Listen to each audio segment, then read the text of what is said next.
मैं माजी मुख्याध्यापक आदरणीय नजमुद्दीन सर से गुजारिश करता हूं कि वो अपने ख्यालात पेश करें।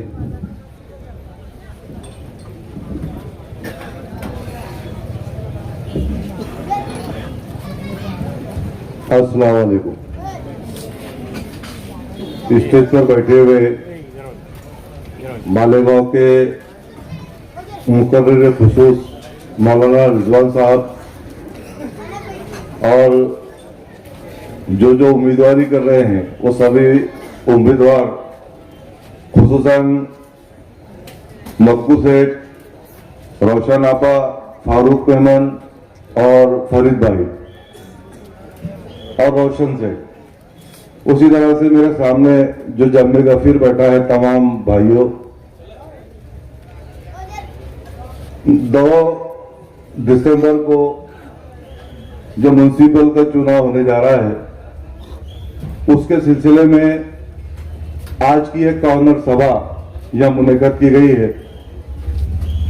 उसमें आप लोगों को खूबसूरत तौर पर यह बतलाना है कि हमने हमेशा से हर इलेक्शन में चंदू भैया का खुलकर साथ दिया है। ऐसी कई मिसालें हैं।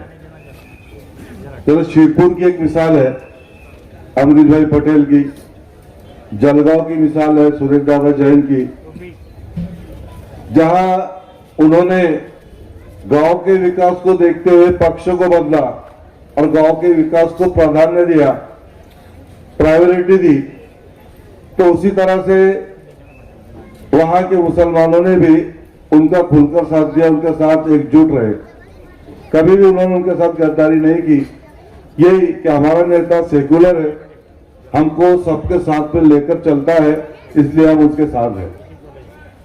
बस उसी तर्ज पर चंदू भैया हमेशा सर्वधर्म समभाव, सबको साथ में लेकर चलने वाला नेता है।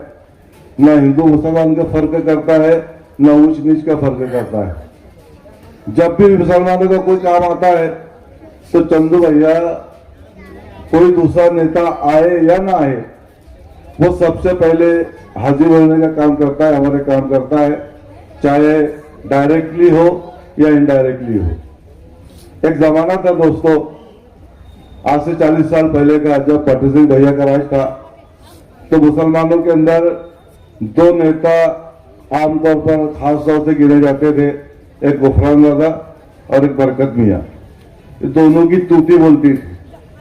मुसलमानों के गांव में, पूरे शहर में अगर कोई भी प्रॉब्लम आए तो वो ये दोनों लीडरों के पास पे अपनी शिकायत लेकर, अपनी जो भी काम है उसको लेकर वो पहुंचते थे और वो वहां पहुंचकर उनके काम कर दिया करते, चाहे म्युनिसिपल का काम हो, पुलिस स्टेशन का काम हो, या तहसील ऑफिस का काम हो, या कलेक्टर ऑफिस का काम हो, या और कोई सरकारी दफ्तर का काम हो। लेकिन अब वो तो चले गए।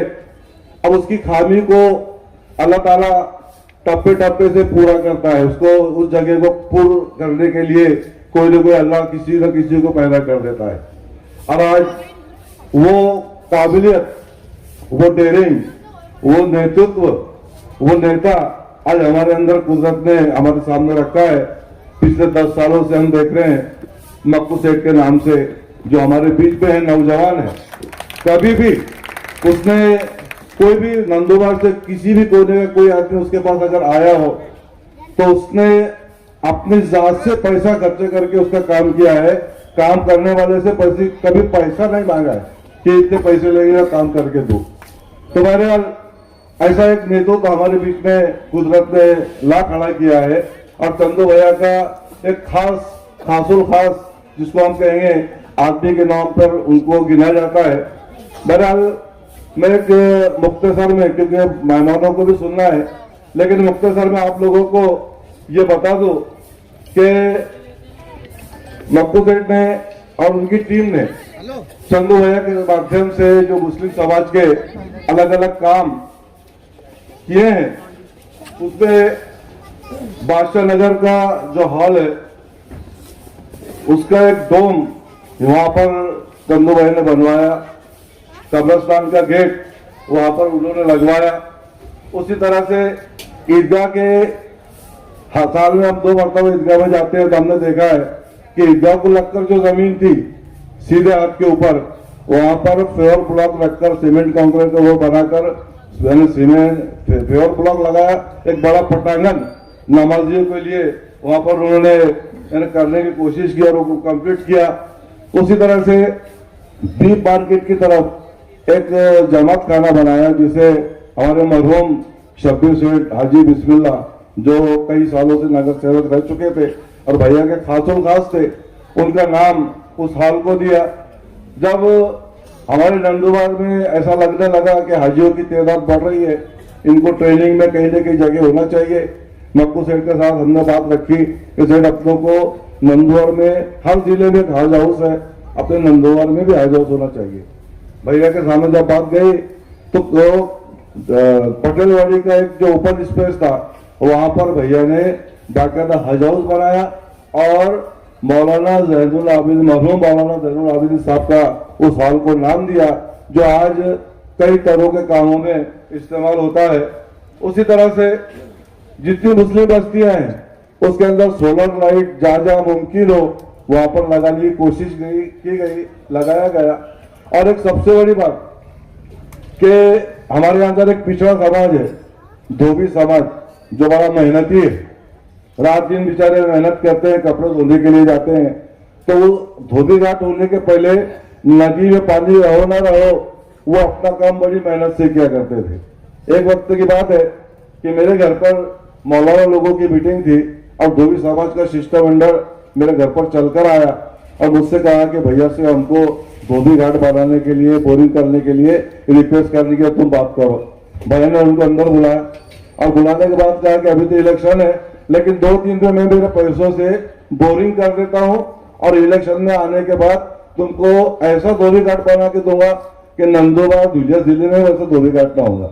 और हुआ भी वैसे ही कि आने के बाद 1 साल के अंदर भैया ने ऐसा शानदार धोबी घाट बनाया कि वहां पर एक हॉल भी बना दिया, कंपाउंड भी कर दिया, लाइट का इंतजाम भी उनको कर दिया और बाकायदा बोरिंग का पानी उसको इस्तेमाल होने लगता है।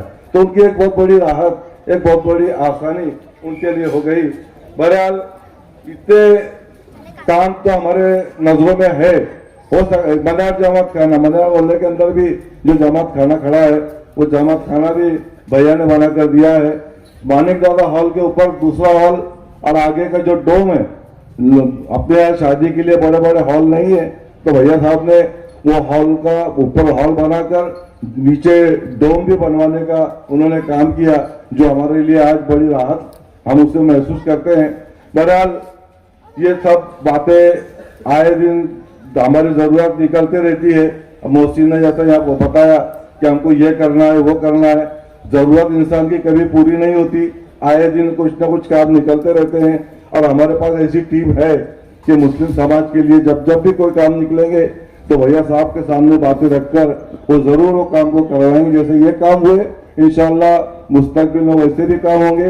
तो मेरी आप लोगों से ये गुजारिश है कि आने वाले 2 तारीख के चुनाव में जो वार्ड में भैया साहब के उम्मीदवार तीर कमान के निशान पर खड़े हैं, धनुष्यबाण के निशान पर खड़े हैं, उनके नामों के सामने बटन दबाकर उनको भारी वोटों से आप लोग कामयाब करें, ऐसी मैं आप सब लोगों से गुजारिश करता हूँ। शुक्रिया।